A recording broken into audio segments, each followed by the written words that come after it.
Games, Brrraains A Head-Banging Life here with a track-by-track for an EP called Slashing Through the Snow. An EP I stumbled across when I was searching for a horror short of the same name. And Google went, we watch you, we're tracking you, we've embedded you with that microchip.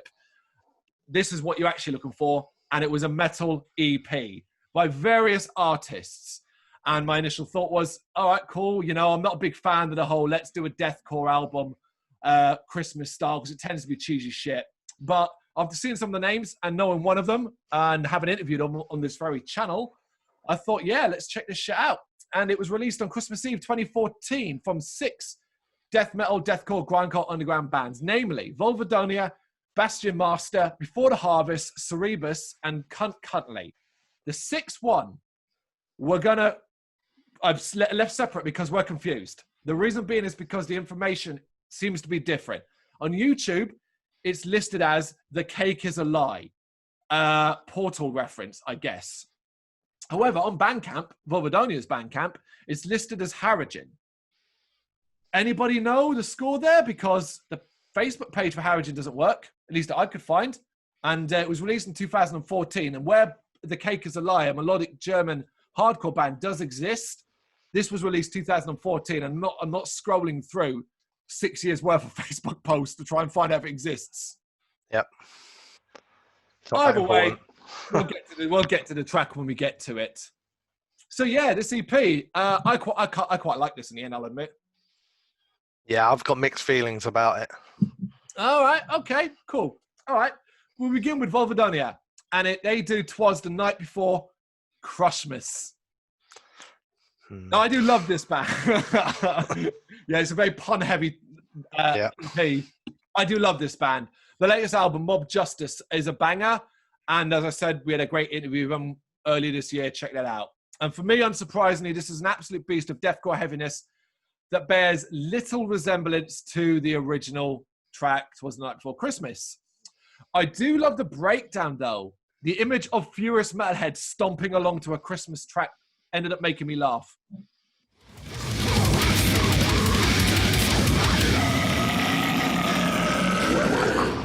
To hell.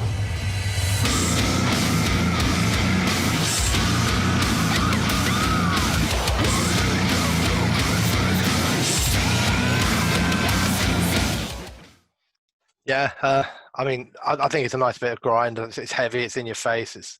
But I did say, like, you know, I was trying to look at these albums and songs and everything that we listen to from, is this a good Christmas song perspective?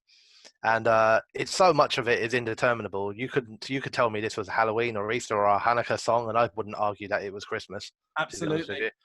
Now, as a metal song, I like it a lot. His drums are great, extreme vocals, loads of speedy riffs. It is a mess, but it's a fun mess, you know, in that style, with just enough rhythm kind of creeping in here and there that you can get a bit of a kind of catch the beat a little bit and, you know, headbang onto it. So liked it as a metal song. Would argue that Christmas, yeah, you maybe lost a little bit of the Christmas magic with it. Oh, that's fair. Bastion Master, Happy Birthday, Jesus. Right, I'm going to ask you, because it took me a couple of listens to work it out. Do you know who is doing the la la la la la la bit at the start? Nah, no idea. All right, I listened to it a couple of times and I couldn't work it out. And then like a bolt of lightning, it hit me. It's fucking Babe the Pig. It's Babe from Babe when he's doing the Christmas singing. And personally, I could have done without it because that voice grates on me and I don't like the movie either. I said it sucks. Yeah, killed a pig. Yeah. Beyond that, though, this is a filth monger of a death metal track with these off-key guitar moments of jingle bells in it, and a very off-key, like they sound played completely out of tune. It is disgustingly heavy, especially as it takes a slower tempo approach.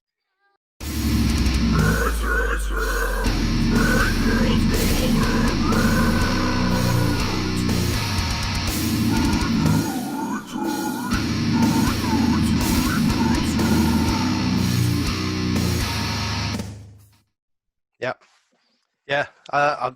We use similar terms there, actually. I thought it's pure filth, this song. You know, it's vile, it's disgustingly dirty vocals and instruments. And so much so that when that screech guitar solo kind of comes in doing Jingle Bells, it's shocking. It's like, oh, what the fuck? You know? But truthfully, I don't know if I love this song or hate it. I don't really have a middle ground with this, because the thing that throws me off, and it happens quite a lot across this whole EP, but in this song it is to the taking the piss point, is the sudden stop for a little sample. You know, a little bit of a traditional hymn, or a little bit of some talking or some voices or something like that. And it just throws me off all the time. I'm starting to get into it a little bit, and then it stops to have a little bit of some cartoon talking in the background. Then it's back in again. And you're like, just fucking settle into a rhythm here, will you? Yeah. You know, I need something that I can get along with. So I found it interesting at points, but overall, I just found the whole thing a bit silly and annoying by the end. Fair point. It's not my favourite. Sauce, babe. Yeah. Before the Harvest, 12 Sleighs of Christmas. I do like this, as it's got a bit of pizzazz with the main melody layered under the ferocious deathcore sound. The variation of vocals is a nice touch for me, and it actually sounds kind of grand. Yeah.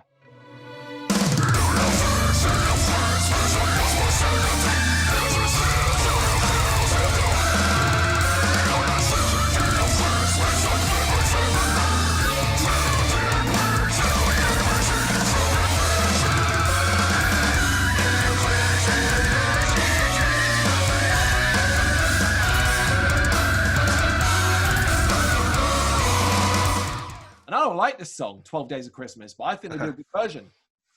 Well, it's 12 Sleighs of Christmas. It is. Yeah, no, I love this one. This is the one for me. This is the one. Yeah, I like the heavy intro. I like the little synth. I like how they keep the synth running through the background. Drums are insane. The guttural vocals are uncomfortably good.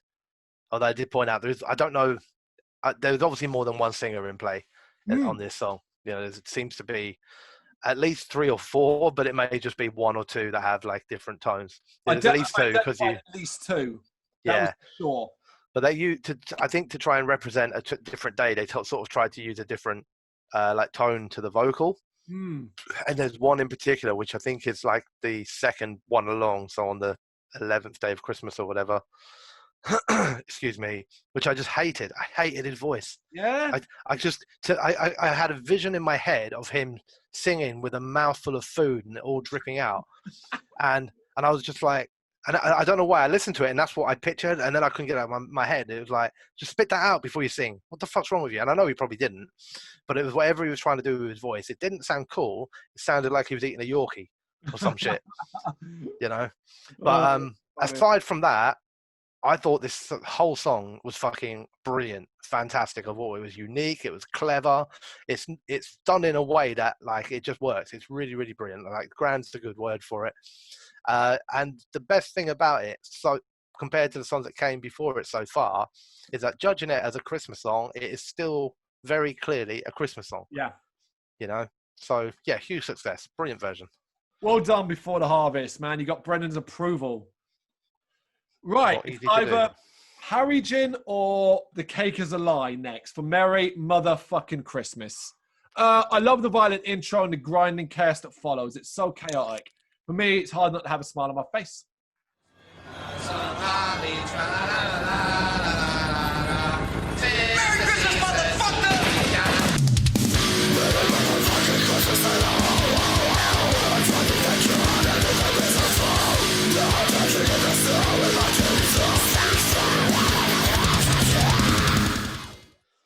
Yeah, I like this one quite a bit.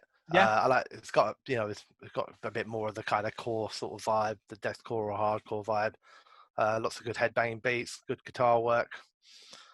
I think I mentioned on the Happy Birthday Jesus, but they have a bit of a problem with this one too, where they do still seem to feel the need to just stop the song and chuck a little sample in. Yeah. You know, when it's flowing really well, when you're enjoying it, and then it's like, oh, we'll just stop there, do a little noise, and then we'll pick it up again. It'd be like, imagine being in the pit listening to that. I know we're never going to be like to this song anyway, but I'd be so fucked off. It'd be like, oh, stop. Oh no, go again. Oh, stop. But overall, I think it's really, really good. I did like, because I had The Cake is a Lie, I did write, great track, shit band name though. But there you go, that's just me. Yeah, well, if it's Harrigan, I don't know if that's any better. No, it's better than The Cake is a Lie though.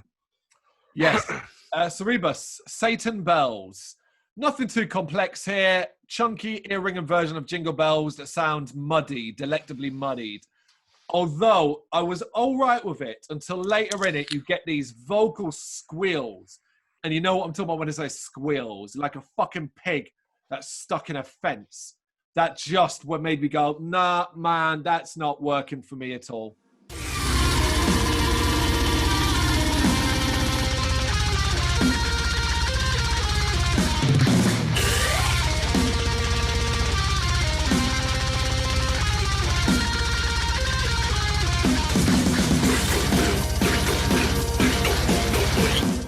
Yeah.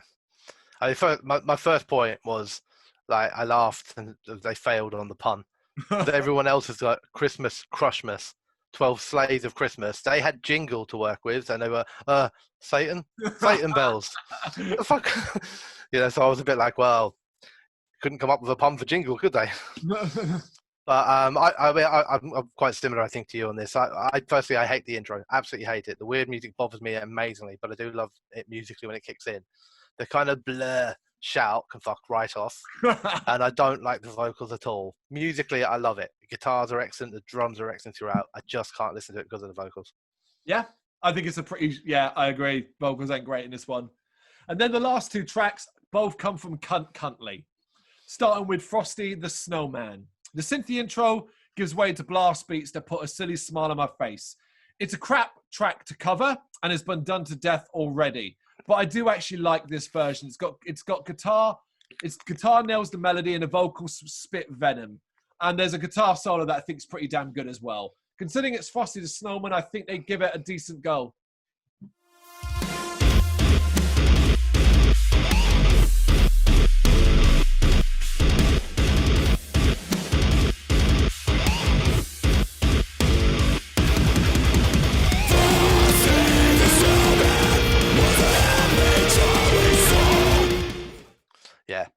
Yeah, I like the intro a lot. I like the kind of core beat they've got going on. And I also like how they kind of keep the basic structure of the original, so it keeps that Christmas feel, but just turns it into a good song. Yeah. Solos are great. I think overall, up to this point, it's the calmest song on the album, like compared to what's come before. Yeah. By quite a long way. But it's still got plenty of big hitting riffs and drum blasts. I think it's a very, very good version of that song.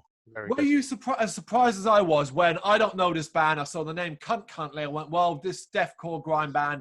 This is going to be pig squeals, guttural roars, and just a mesh of instruments. And actually, I was surprised, but I was surprised for like two reasons. One, like you're right, the name wise, I was like, right there, the back end of the album, they're going to be probably the least known of these songs. But then I was like, oh, but they got two songs, so maybe there's a bit more to them. Yeah. The bit that surprised me, weirdly, and sorry to all the other bands on this, I don't mean this as disrespectful as it's probably going to sound, is how more professional sounding polished the Cuntly songs are compared to the stuff that came before.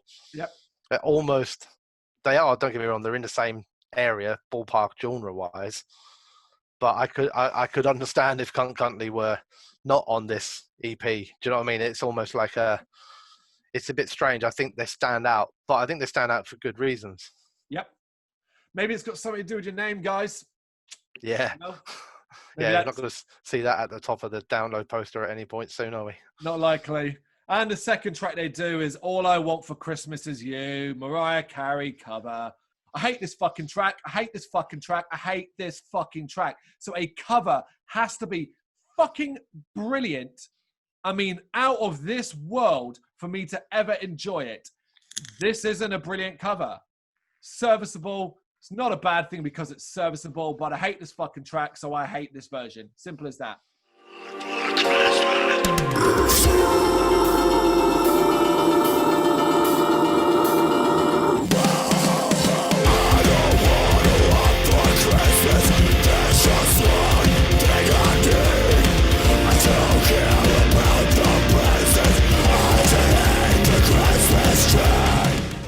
Yeah, again, we're quite simple on this. There were some things I didn't like about it. So I really, really, really disliked the whispered vocals at the intro of it.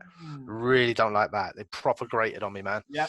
But other than that, there's a lot to like about it. I think the vocals on it are fantastic. musically adds a bit more of a problem for me because it just isn't that different to the original. Yeah. Which I know it's a cover and it's not meant to be. And yeah, okay, so the drums hit a bit harder and the guitars hit a bit, but mostly it's just like listening to the Mariah Carey one in a karaoke bar with a geezer who's got up and done some death metal vocals over the top of it for a laugh. He thinks he's funny, yeah. Yeah, and while I would much happily listen to this over the Mariah Carey version any day of the week, I would just probably not listen to either of them again. It's that. Guys, metal bands, please, man, stop. It ain't clever, it ain't cute, it ain't funny. It's another thing, though, like with the whole thing we were just saying a little minute ago about Cuntley and their belonging on this EP. And, like, considering the other songs that are a cover or a version of a cover, like, that, again, they're the only band that have pretty much just gone like for like and not just turned it into, like, a guttural sort of grind song. Yeah. And that's what I really missed from it. I didn't want it to get silly, but it was just like, it could have been cool if they just switched it up a little bit. Do you know what I mean? Like, didn't have to just follow the Mariah Carey rhythm all the way through. I could have done with a bit more filth. I really could have. Yeah. And it's certainly not got that. But overall, it's a fun EP. That's certainly, if you're into your deathcore grind, you're going to get, and you want to hear it done Christmassy, some of the tracks, you're certainly going to get it here. There's no denying that. Yeah. Let us know your thoughts about the EP in the comments. Thank you very much for watching. You can check us out on gbhbl.com as well as on Facebook, Instagram, Twitter and Tumblr.